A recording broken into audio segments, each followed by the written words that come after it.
Nabalitaan namin, ang tawag niyo raw sa isa't isa ay bal. Bal? Bal? Hindi, bal kasi daw kambal. Ba't kambal ang tawag niyo sa isa't isa? Yun nga siguro dahil araw-araw na kami magkasama. Para magkakambal na kayo? Hindi namin nagkakahiwalay. Akala ko naman for balang araw, sila na. Hawak nito, hawakan yan. Pero bago mo hawakan yan, I'm not really wearing my ano ngayon. Kasi I'm giving way to Catherine. Balitaan ko, meron siyang love bracelet na suot ngayon. Yes! Ang tagal ko nang napansin yan sa'yo, dalawa yan. Dalawa din yung akin. You know, ang reason kasi ng love bracelet, it means na that's why it's called a love bracelet kasi binibigay yan ng isang tao na mahal ka. Oo. Tapos yung ang cute niyan kasi may screw yan. Yung screw nun dapat nandun sa nagbigay para hindi mo tatanggalin. Yun. Sino nagbigay ng love bracelet mo? Special sa akin yung tao na yun. Ay, naku And yun po. ay si Mama. Totoo? Oo, siya yung nagbigay. Parang Yung gift niya. dalawang yan kay mama, hindi Kasi kay... siguro since di ba dapat couple kayo pag sinuot to. Oo. Siguro ako lang yung dalawa kasi love team ko sarili ko.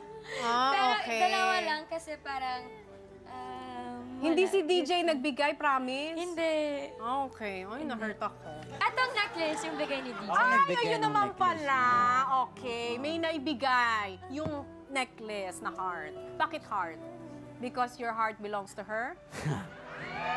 Maganda yung heart. Yan ano.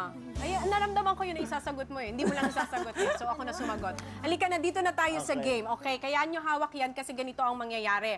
Magsasabi ako ng nangyari dito, ng mga nangyayari sa set, ugali ninyong dalawa, tapos ituturo nyo. Halimbawa, siya to, o ikaw to, Bal.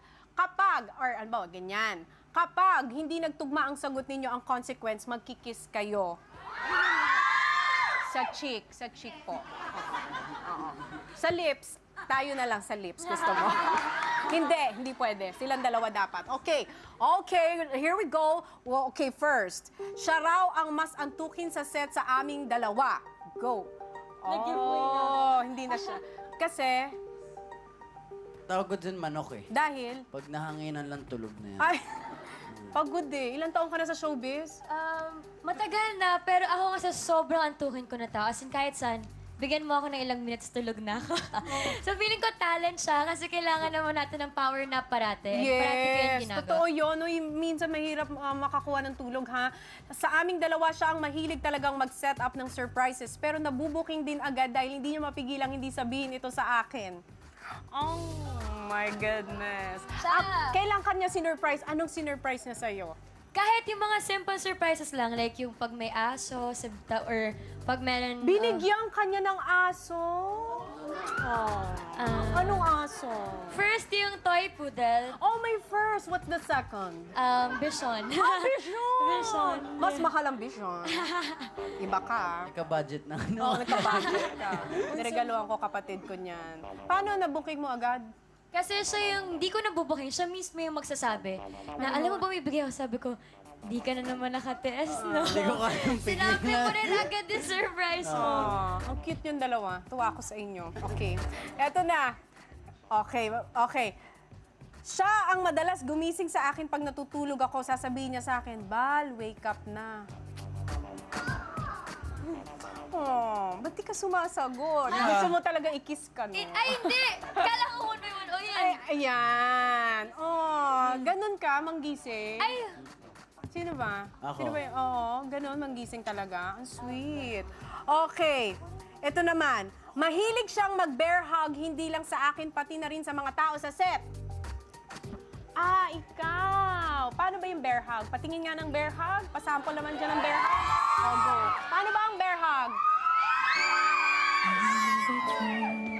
pati si Direk Cathy ginaganon niya. Bakit pag sa kay Direk Cathy wholesome, pag sa'yo parang may mali siya? Pagka-bear hug niya. Nako talaga. Eto na, okay.